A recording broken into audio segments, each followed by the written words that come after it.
શ્રી ગણેશાય નમઃ. કૃષ્ણ કનૈયા લાલ કી જય. ભાગવત ભગવાનની જય. સ્કંદ ત્રીજો. હવે અહીંથી કદર્મ ઋષિ ને દેવહૂતિની કથા શરૂ થાય છે.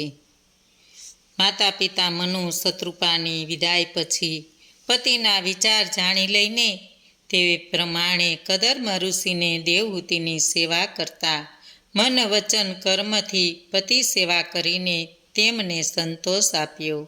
ખડે પગે સેવા કરતાં કરતાં દેવહૂતિ શરીરે દુબળા થઈ ગયા. શરીર કુશ થઈ ગયું એ જોઈને કદર્મ ઋષિને પત્ની પર દયા આવી. કદર્મજી બોલ્યા, દેવહૂતિ, તારી સેવાથી હું પ્રસન્ન થયો છું. તે તારી યુવાની મારી સેવામાં ખર્ચી નાખી, માટે હવે તું દિવ્ય ભોગો ભોગવશે. ગૃહસ્થ જીવન જીવતા પતિ પત્ની પરસ્પરને માટે શું નથી કરતા? ગૃહસ્થ આશ્રમમાં પતિ પત્ની એકબીજાના સુખ દુઃખને સમજીને વર્તે છે. કદર્મ ઋષિ તપમાં સમય ગાળતા એટલે તેઓએ શરીર સુખ કે ભૌતિક સુખો યાદ જ નહોતા આવ્યા. પણ તેમણે જ્યારે પોતાની પત્નીને કરમાયેલા ફૂલ જેવી દીઠી ત્યારે તેના સુખનો વિચાર આવ્યો.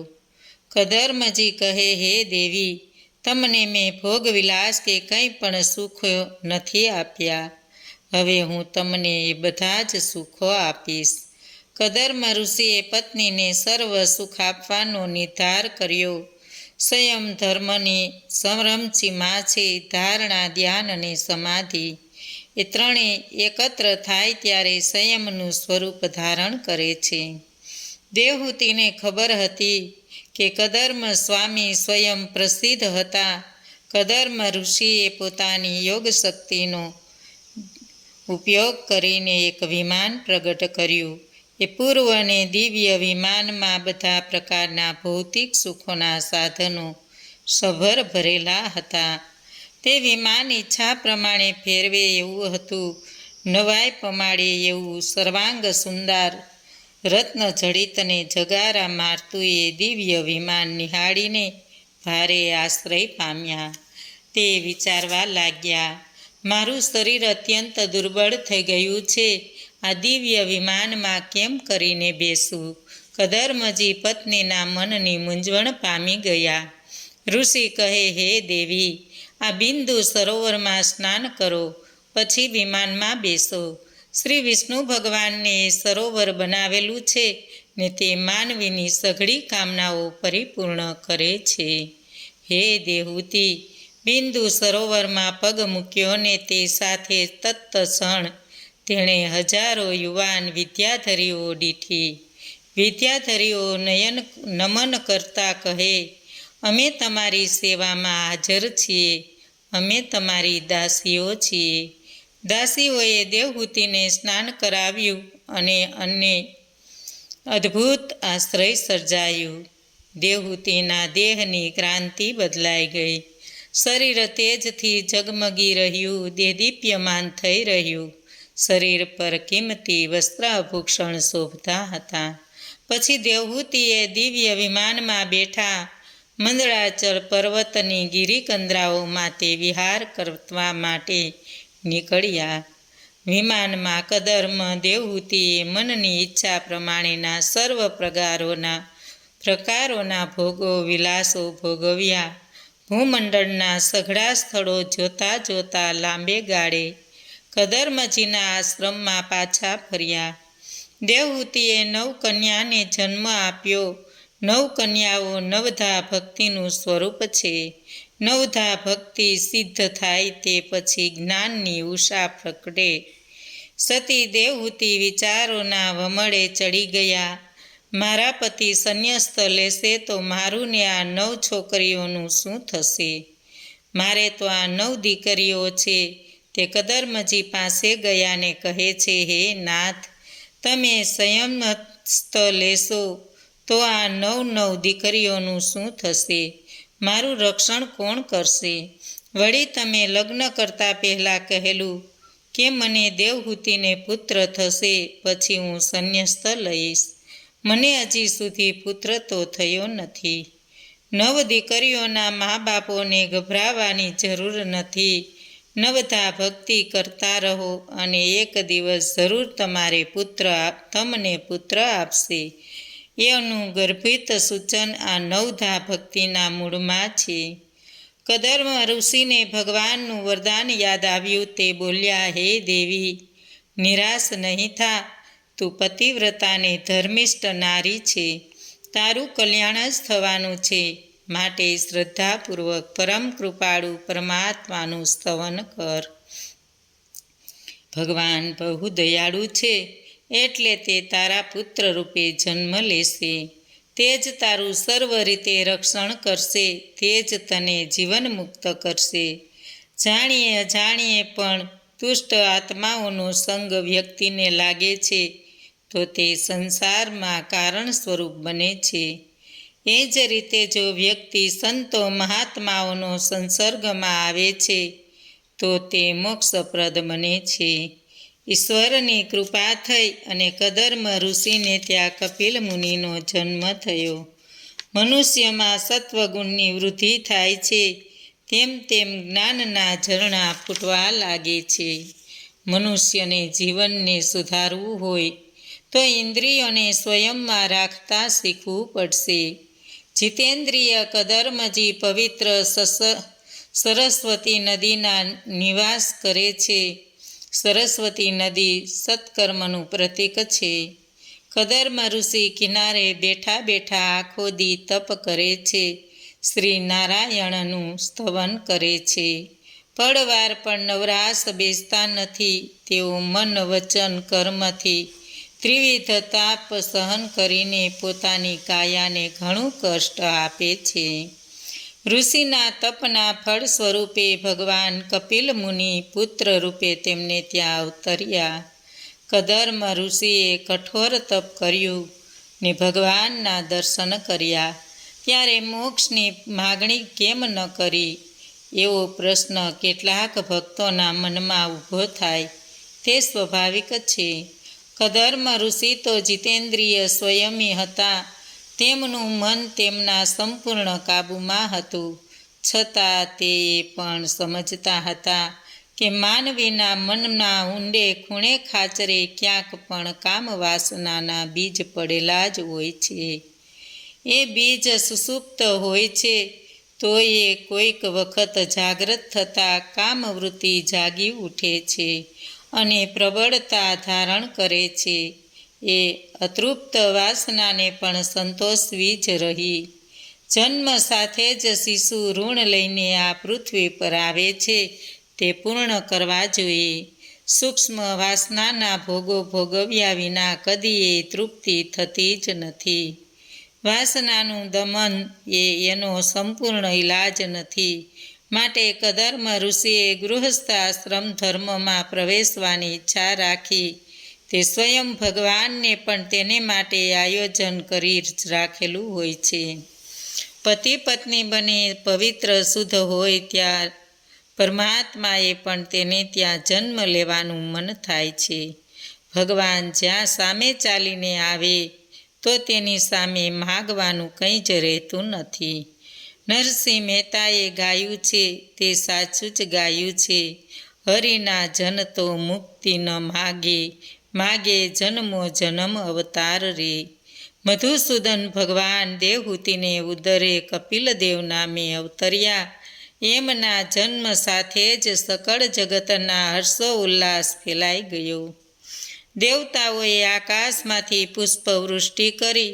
પરમપિતા બ્રહ્માજીના નેતૃત્વ હેઠળ બધા દેવગણો કદર્મ ઋષિના આશ્રમમાં આવી પહોંચ્યા. બ્રહ્માજી કહે, હે તાત, તે તારું વચન પાળ્યું છે તે જોઈને મને ઘણો આનંદ થાય છે. સ્વયં ભગવાન તારે ત્યાં માયા સ્વરૂપ થઈને પુત્ર સ્વરૂપે પ્રગટ થાય છે. આ પુત્ર તારું નામ ઉજાડ છે. તારી કન્યાઓને મરીચી ઋષિને તથા તે કુળમાં આપ એમ કરવાથી તારી કીર્તિ અખિલ વિશ્વમાં ફેલાશે. આટલું કહીને આશીષ વરસાવતા બ્રહ્માજી બધા દેવતાઓ સહિત પોતપોતાની આશ્રમે ગયા. ત્યાર પછી બ્રહ્માજી આજ્ઞા પ્રમાણે કદર્મ ઋષિએ પોતાની 9 દીકરીઓને મરીચી તથા બીજા ઋષિઓની સાથે પરણાવી. પુત્રી કલાને મરીચી ઋષિની સામે પરણાવી, અનસૂયાને અત્રિ ઋષિ સાથે પરણાવી, શ્રદ્ધાને અંગિરા ઋષિ સાથે, હવિભૂને પુલસ્ય સાથે, ગતિને પુલહ સાથે પરણાવી, ક્રિયાને કર્તુ સાથે, ખ્યાતિને ભૃગુ ઋષિ સાથે, અરુંધતીને વસિષ્ઠ સાથે અને શાંતિને અથવા સાથે વરાવી. આ સર્વ ઋષિઓ મહાસમર્થ અને જ્ઞાની હતા. તેમણે સાથે પુત્રીઓને પરણાવીને પતિ પત્ની બંને કૃતાર્થ થયા. પછી થોડાક સમય વીતતા કદર્મ ઋષિએ સંન્યસ્ત લેવાનો વિચાર કર્યો ને તેથી પુત્ર કપિલ પાસે આવ્યા અને પુત્ર પાસે સંન્યસ્ત લેવાની રજા માગી. કપિલદેવ કહે, હે પિતાજી, તમે આ દેહથી મુક્તિ ઈચ્છો છો. તમારે માટે સંખ્યા શાસ્ત્રનો માર્ગ તો ખુલ્લો જ છે. આ માર્ગ લાંબા વખતથી મૃતપાય થઈ ગયો છે. એ માર્ગ પુનઃ ચાલુ કરવાને મેં અવતાર ધારણ કર્યો છે. તમારી સંન્યાસ લેવાની ઈચ્છા છે તો ભલે તેમ કરો. તમારા સઘળા શુભ કર્મો મને જ અર્પણ કરજો અને મૃત્યુને જીતવાને અને મોક્ષ પ્રાપ્તિ માટે હંમેશા મારું સ્તવન કરજો. તમારું શ્રેય જરૂર થશે. હું મારી માતા દેવહૂતિને અધ્યાત્મક વિદ્યા આપીશ, ભયથી મુક્ત કરીશ. કદર્મ ઋષિએ ભગવાન કપિલદેવની પ્રદક્ષિણા કરીને વન માર્ગે પ્રયાણ કર્યું. વનમાં રહીને ભક્તિ સભર થઈને રાજદેશ રહિત જીવન જીવીને તેઓ મોક્ષ પામ્યા.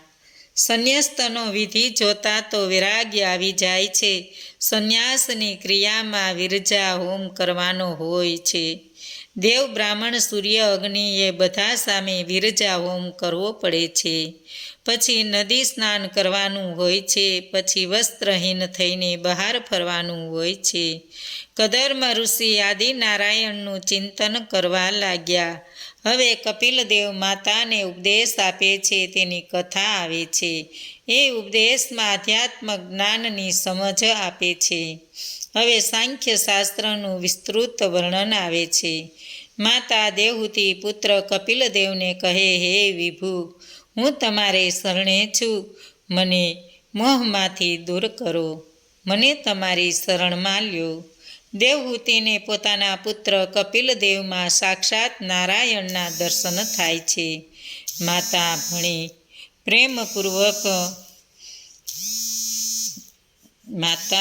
પ્રેમપૂર્વક નિહાળીને કપિલદેવ કહે, હે માતાજી, મેં પૂર્વ ઋષિમુનિઓને જે અધ્યાત્મક યોગ કહેલો તે તમને કહું છું. માનવ જીવનમાં બંધનને મોક્ષનું સાધન ચિત્ત જ છે. વિષયાસક્તિના બંધનમાં જીવ પડે છે. પરમાત્માની ભક્તિમાં જ આસક્તિ કેળવીને જીવ જીવન મુક્ત થાય છે. મનુષ્ય માત્રને આધ્યાત્મિક માર્ગે વળી જીવનનું કલ્યાણ શ્રેય સાધવું જોઈએ. આધ્યાત્મક યોગ એક જ સાધન પરમાનંદની પ્રાપ્તિ આપે છે. મનુષ્યએ જીવનમાં દિવ્યતા લાવવી જોઈએ. સિદ્ધિની પ્રાપ્તિ માર્ગમાં દર્શન દૂર સદૂર જાય છે. ખરું પણ આધ્યાત્મકનો પંથ અપનાવનારને દૈવિક તથા ભૌતિક બંને સાધન સ્વયં આવી મળે છે. પરંતુ તે સિદ્ધિની ચિંતા કરતો નથી ને આગળ કદમ માંડતો રહે છે. કપિલ મુનિ કહે, જે માનવો મારી ભક્તિમાં એકાગ્રલીન થઈને કેવળ મારો જ સહારો લે છે તે મને 3 પ્રકારના ગુણધર્મો દુઃખ આપતા નથી. મારી લીલાઓ અનેક છે. સૃષ્ટિની રચનાથી હું જે લીલાઓ કરું છું તેનું ચિંતન મનન કરવાથી પણ મનુષ્ય માત્રને મારી ભક્તિ પ્રાપ્ત થાય છે. ફળ સ્વરૂપ વિષય સુખો ઉપભોગ પરથી મન હટી ઉઠી જાય છે. વૈરાગ્યની દિશા પકડે છે. ત્યારબાદ યોગાભ્યાસથી મનુષ્ય પોતાના જ દેહમાં આત્મદર્શન કરે છે. દેવહૂતિ કહે છે, પ્રભુ, મને આવો યોગ સી રીતે સમજાય? હું તો સ્ત્રી છું, કેવળ ભક્તિ કરી જાણું માટે હું સરળતાથી સારી પેઠે સમજી શકું તે રીતે મને સમજાવો ભગવાન. કપિલ મુનિ કહે, હે માતે, શ્રી હરિ પ્રત્યે સહજપણે જે પ્રેમ જાગે, લગનની લાગે તે ભક્તિ છે. આ જ ભક્તિ શ્રેષ્ઠ છે. મારા સાચા ભક્તો કદીએ મોક્ષની ઈચ્છા રાખતા નથી, છતાં હું તમને સ્વર્ગીય સુખ પ્રદાન કરું છું. મારે આશરે આવેલા જીવને હું સંસારના ભયથી રક્ષણ આપું છું. મારા જ ભયથી આ સૃષ્ટિ પર પવન ફૂંકાય છે, સૂર્યનારાયણ ગરમી આપે છે, વાદળા જળ વરસાવે છે, અગ્નિ બળે છે ને મૃત્યુ સર્વત્ર ફરે છે. હે માતા, હવે હું તમને મોક્ષ આપનાર વાતો કહું છું, તે તમે શ્રવણ કરો. એ જ્ઞાન સાંભળવાથી અહંકાર અભિમાનની ગાંઠ તૂટી જાય છે. અનાદિ આત્માને પુરુષ કહે છે. એ પુરુષ ત્રિતત્વયુક્ત અને ગુણવાળા પ્રકૃતિને અપનાવી સંલગ્ન થયા. અનાદિકાળથી પુરુષને પ્રકૃતિ સંલગ્ન જીવે છે. જળ ને ચેતનનું એકેય સૃષ્ટિનું સર્જન કરે છે. પુરુષ આત્મા છે. પ્રકૃતિ સૌના અંતઃકરણમાં રહીને જ્ઞાન આપે છે. પ્રકૃતિ અખિલ જગતમાં વ્યાપ્ત છે. આ આત્મા સ્વેચ્છાએ સહજ રીતે પ્રફુલ્લિત સંસર્ગમાં આવે છે. એ સંસર્ગના ફળ સ્વરૂપે તેમનામાં પરસ્પરની આસક્તિ વધે છે. પ્રકૃતિ પ્રત્યેની આસક્તિ દુઃખો આપે છે. પ્રકૃતિ પોતાના મૂળ સ્વરૂપને વિસરી જાય છે. મનુષ્યની સાથે આજે કેવી અવસ્થા છે? તે આનંદ સ્વરૂપ હોવા છતાં એમના જીવનમાં જરાય આનંદ જણાતો નથી. એ શાંતિનું પ્રતીક હોવા છતાં એમના જીવનમાં શાંતિનો તલપૂર પણ અંશ દેખાતો નથી. સ્વયં પ્રકાશ હોવા છતાંય મનુષ્યના જીવનમાં સર્વત્ર અંધકારનો અનુભવ થાય છે. જ્ઞાનના અક્ષય ભંડાર હોવા છતાંય જ્ઞાનની માત્રા અલ્પ પ્રમાણમાં હોય છે. શુદ્ધિ, બુદ્ધિ અને મુક્તિમય હોવાથી પણ અશુદ્ધિ અને બંધનને અવિદ્યાને લઈને મસ્તરામ હોય છે. મહતત્વને મહિમા હોવા છતાં માનવી દિનહીન અને પ્રતીતની પેઠે આ પૃથ્વી પર અહીં ફર્યા કરે છે. પોતે વરદાનને આશીર્વાદ સ્વરૂપ હોવા છતાંય તે શાપિત આત્મા મનુષ્યની જેમ હરે ફરે છે. એ અનાદિ પુરુષ સ્વના મૂળ મહિમાને સદંતર વિસરી ગયો છે. તેથી જ તેના ચહેરા પર ઉલ્લાસ જણાતો નથી, સ્ફૂર્તિ દેખાતી નથી, ચૈતન્ય અને નૂરનો અભાવ છે. મનુષ્ય જીવતો દેખાય છે, છતાં મૃત જેવો વર્તે છે. માનવ જીવનની આ ખોવાયેલી મૂડી ક્યારે મળશે? અસલ સ્વરૂપનું ઓળખ પારખ કરીને એનું અનુસંધાન મેળવવું ઘટે. એ અનુસંધાન એટલે પુરુષના પુરુષ તત્વની જાગૃતિ. પુરુષ તત્વનો મહિમા પૂર્ણ રીતે ફલિત થાય ને પ્રકૃતિની પકડમાંથી છૂટે, ત્યારે એના જીવનમાં નવા આંદોલન ઉલ્લાસની આભા પ્રગટે. ઈશ્વરીય આનંદને અનુભવી શકે. આત્માનું મહત્તત્વને પ્રયોજન એમાં જ નિહિત છે. પુરુષને પ્રકૃતિના એકબીજાના મોહને કારણે તેને પૂર્વજન્મની ઝાંખી થઈ શકતી નથી. પ્રકૃતિ દ્વારા થતા કર્મો તથા પ્રકૃતિના ગાઢ સહવાસને કારણે પુરુષ દ્વારા થતા પોતાનાથી જ થતા માને છે. પુરુષ ઈશ્વરીય અંશ છે, સર્વનો સાક્ષી છે, સ્વતંત્ર જીવ છે, છતાંય આવું કરતા અભિમાન એને માટે દુઃખનું કારણ બને છે. ફળરૂપ અહમ, આસક્તિ, બંધન તથા અશાંતિમાં જકડાતો જાય છે. પ્રકૃતિને લીધે જ પુરુષ શરીર પામે છે. નારી નરક કી ખાણ, એ કહેવત અહીં ચરિતાર્થ થઈથી જણાય છે. કપિલ મુનિ માતાને સમજાવતા કહે છે કે પ્રકૃતિના 3 ગુણોની સમાનતાને લીધે એમાં ખાસ ભેદ દેખાતો નથી, છતાંય એ પોતાના અંશ કાર્યને મહત્ત્વ આપે છે. પ્રકૃતિ ત્રિગુણાત્મક સ્વરૂપ હોય બ્રહ્મ સ્વરૂપ નથી. પંચ મહાભૂત, પંચ તત્વ, અંતકરણ, ચતુષ્ટય અને 10 ઇન્દ્રિયોનો સમૂહ, આ 24 તત્વોનો જમેલો વિદ્વાનોની દ્રષ્ટિએ પ્રકૃતિનું મહત્વ કાર્ય ગણાય છે. પૃથ્વી, તેજ, જળ, વાયુ, આકાશ આ 5 મહાભૂત છે. શબ્દ, સ્પર્શ, રૂપ, રસ અને ગંધ આ 5 તત્વો છે. 5 જ્ઞાનેન્દ્રિયો, 5 કર્મેન્દ્રિયો એ 10 ઇન્દ્રિયો દ્વાર છે. મન, બુદ્ધિ, ચિત્ત અને અહંકાર એ 4ના જૂથને ચતુષ્ટય કહે છે.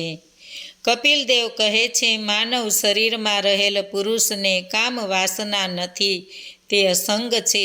જે રીતે જળમાં પડતું સૂર્યનું પ્રતિબિંબને પાણીની ભીનાશ સ્પર્શતી નથી, તે ભીનાશથી પર છે, તે જ રીતે મનુષ્ય શરીરમાં રહેલો જીવ પણ નિર્લેપ વિવિકારી હોય છે, વિકાર રહિત હોય છે. પ્રકૃતિના ગુણોને લીધે પરિણમતા સુખ દુઃખો કે પાપ પુણ્યથી જીવ લેપાતો નથી. પ્રકૃતિના સંગમાં વધુ આસક્તિને લઈ અહમ, મમતા વગેરેને લીધે તે સ્વરૂપાજ્ઞાની વિસરી જાય છે. સંસાર ભવાટીમાં તે ભટકે છે. વિષય કામનાના પ્રત્યેકનું વધારે પડતું ઢળાણ ને તેમાંથી જન્મની ભ્રાંતિ સંસારના માનવીને પ્રકૃતિ સાથે જકડી રાખે છે. હે માતે, સમજપૂર્વકની ભક્તિ અને તેના તરફના ભાવથી ધીમે ધીમે વૈરાગ્ય જાગે છે. ભગવાનની કથા શ્રવણ કરવાથી વૈરાગ્યની દિશામાં ક્રમિક રીતે અદ્રશ્ય સહાય પ્રાપ્ત થાય છે. જીવનનો વાસ્તવિક વિકાર મનુષ્યને અવલૌકિક આનંદ અર્પે છે. આત્મ સાક્ષાત્કારની દિશામાં જવા માટે કપિલદેવ જીવન વ્યવહારને ખૂબ મહત્ત્વ આપે છે. કપિલદેવ આત્મ સાક્ષાત્કાર માટે આવશ્યક શુદ્ર જીવન વ્યવહાર તથા તેના અંગો પરતત્વે અંગુલી નિર્દેશ કરતા કહે છે, માનવીએ સત્સંગમાં રુચિ વધારવી જોઈએ. પ્રાણી માત્ર પ્રત્યે સમભાવના રાખવો, સંગતિ દોષથી બચવું જોઈએ. કોઈના પ્રત્યે વેરભાવ રાખવો નહીં. બ્રહ્મચર્ય પાલન કરવું, મૌન રાખવું, ભગવાનને અર્પણ કરીને વસ્તુ ગ્રહણ કરવાનો આગ્રહ રાખવો, સંતોષ રાખવો, પોતે જે પરિસ્થિતિમાં હોય તેમાં સુખ માનીને જીવવું, મિતાહાર કરવો, એકાગ્રતા સેવન કરવું, એકાંત સેવન કરવું, મનન કરતા રહેવું, સ્વદેહની તથા સગાવાલા માટે નહીં, મમતાનો ત્યાગ કરવો. બોલો કૃષ્ણ કનૈયા લાલ કી જય. ભાગવત ભગવાનની જય. આજનું ભાવપુષ્પ શ્રી કૃષ્ણ અર્પણમ.